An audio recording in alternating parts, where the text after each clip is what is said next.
N'hésitez pas à liker la vidéo si elle vous plaît et si vous êtes nouveau sur la chaîne, n'oubliez pas de vous abonner et d'activer la notification pour ne rater aucune de nos prochaines vidéos. On commence. Le FC Barcelone est dans un drôle d'état. Les finances sont clairement dans le rouge et sportivement, le club peine à se remettre du départ de Lionel Messi, 34 ans, au Paris Saint-Germain. Invité de la radio catalane RAC 1 pour faire le point sur la situation en longueur, Juan Laporta est d'ailleurs revenu sur la sortie de la Pulga, toujours pour se défendre et expliquer qu'il n'avait pas d'autre choix que de laisser filer l'un des meilleurs joueurs de l'histoire du club Blaugrana. Avec Messi, nous ne respections pas le fair play financier de la Liga. Il n'y avait pas de marge suffisante.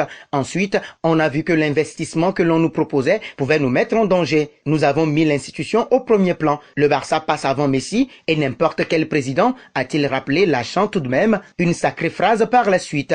J'ai eu l'espoir, oui, qu'à la dernière minute, il y ait un changement de rythme dans les négociations et que Léo vienne me dire je joue gratuitement. Moi, j'aurais été définitivement convaincu, mais nous ne pouvons pas demander à un joueur du niveau de Messi qu'il fasse ça, a-t-il osé, tout en culot, comprenant au final son choix de rejoindre le Paris Saint-Germain. Je ne me suis pas énervé avec Messi, mais il arrive un moment où, quand les deux parties voient que cela ne pourra pas se faire, il y a une certaine déception. Je sais qu'il voulait rester, mais il avait aussi beaucoup de pression, vu l'offre dont il disposait. Je crois que Messi et ses représentants savaient que, s'il ne restait pas, il partirait au PSG, a-t-il résumé. À Paris, l'Argentin est parti rejoindre un certain Neymar. Laporta est revenu sur sa prise de température auprès du Brésilien cet été au sujet d'un retour au Camp Nou.